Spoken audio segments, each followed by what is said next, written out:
Hello, এটা কি customer care? হ্যাঁ, এটা কাস্টমার কেয়ার। আপনার কি উপকার করতে পারি বলুন? বলছি আমার ছেলে না একটা সিম কার্ড খেয়ে ফেলেছে। হ্যাঁ, তো কি করা যায় একটু পরামর্শ দেবেন? সিম কার্ড আপনার ছেলে খেয়ে ফেলেছে, আপনি ডাক্তার কাছে যান, আমার কাছে কেন এসেছেন? আরে বাবা, ডাক্তার কাছে তো আমি যাবোই, তার আগে আপনাকে আমি বলতে চাই যে সিম কার্ডটা খেয়ে ফেলেছে আমার ছেলে, সেই সিম কার্ডটা কিন্তু কমও বেলা ধরা নাই। হ্যাঁ, তো বলছি যে এখন আমার ছেলে যদি কথা বলে তো আমার কলচাটা বেশি কাটবে না আগে যেরকম কাটতো সেরকমই কাটবে? আপনি ফাজলামি করার জায়গা পান না। হাঁটেন এখান থেকে, হাঁটেন। স্যার, আপনার বাইরেকার বাথরুমের থেকে ঘরের বাথরুমটা পেশাব করতে খুব ভালোই লাগলো। কোনটা রে? ওই তো যেটা গেট খুললে আলো জ্বলছে, আবার গেট বন্ধ করে দিলে আপনি লিভে যাচ্ছে, পুরো অটোমেটিক সিস্টেম। এই তুই ফ্রিজে পেশাব করেছিস নাকি? না না, বাথরুমে পেশাব করেছি। আরে ছি ছি ছি, ওটা ফ্রিজ রে, তুই ফ্রিজে পেশাব করেছিস? ফ্রিজ? হ্যাঁ। ছি, ছি, ছি, ছি। হ্যালো ফচকা, তুই কোথায় আছিস? এই আম বাগানে বসে আছি। ঠিক আছে, তুই ওখানেই দাঁড়িয়ে থাক, আমি কিছুক্ষণ পর আসছি, ঠিক আছে? আচ্ছা ঠিক আছে, আমি এখানেই দাঁড়াচ্ছি। তুই ওইখানে দাঁড়িয়ে থাক, হ্যাঁ, কোথাও যাবি না জানো? আচ্ছা ঠিক আছে, আমি এখানেই দাঁড়িয়ে থাকছি। আপনি যতক্ষণ না আসবেন ততক্ষণ আমি এখানেই দাঁড়িয়ে থাকছি।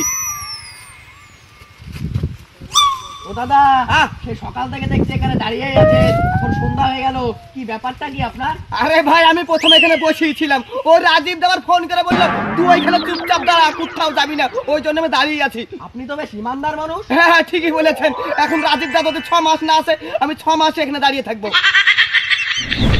ডাক্তার, ও ডাক্তার, এ, এই বলছি যে আমার চোখ টাকছেন, দেখেন তো।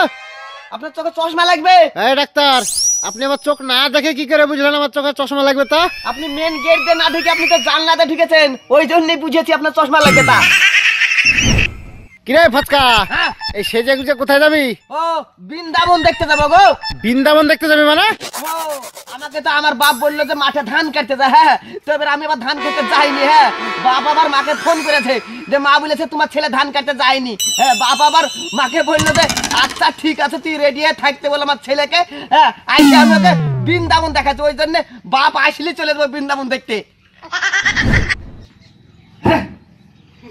কিরে ফচকা, ঘর ভাঙছিস কেন? ঘর ভাঙছিস কেন? ও, আমার খাদ্য সুরক্ষার কার্ড থেকে তো ঘর এসেছে, বুঝলেন তো। ছাদ দেওয়া ঘর থাকলে নাকি বলে ঘর দিবে না, ওই জন্য ঘর ভেঙে ফেলছি আমি। কখন ঘর এসেছে তোর? একখানা ঘর এসেছে। আর ভাঙছিস কখানা ঘর? 3খানা কি ভেঙে ফেলবো, নাহলে ঘর পাবো না যে। ও, ওই এখন ঘরের জন্য 3খানা ঘর ভাঙছিস না? কোন পাগলার এ, তাহলে ঘরটা দিবে না সরকার আমাকে? আরে ফচকা, ঠিক আছে, ওই পাড়ার রাজেশের কাছে গায়ের জ্বর চাইলে পাওয়া যায় না, তো তুই ওর কাছ থেকে 10,000 টাকা নিয়ে আসলি কিভাবে? চিটিং করে নিয়েছি দিমাগ খাইতে। কিরকম চিটিং করে লিখেছিস? ও যখন ব্যাংকে থেকে টাকা তুললো, ওকে জিজ্ঞেস করলাম কত টাকা তুললি, ও বলছে 10,000। হ্যাঁ, 10,000 টাকা তুলে দুজনে একসঙ্গে ওর বাড়িতে আসলাম। হ্যাঁ, এবার ও টাকা রেখে না মাঠে চলে গেলো, বুঝলেন। আমি ওর পেছন পেছন মাঠে চলে গেলাম। হ্যাঁ, এবার কিছুক্ষণ পরে বলছি এই তোর বউকে বল না 1 গ্লাস পানি দিতে, আমি পানি খাবো, খুব পিপাসা লেগেছে।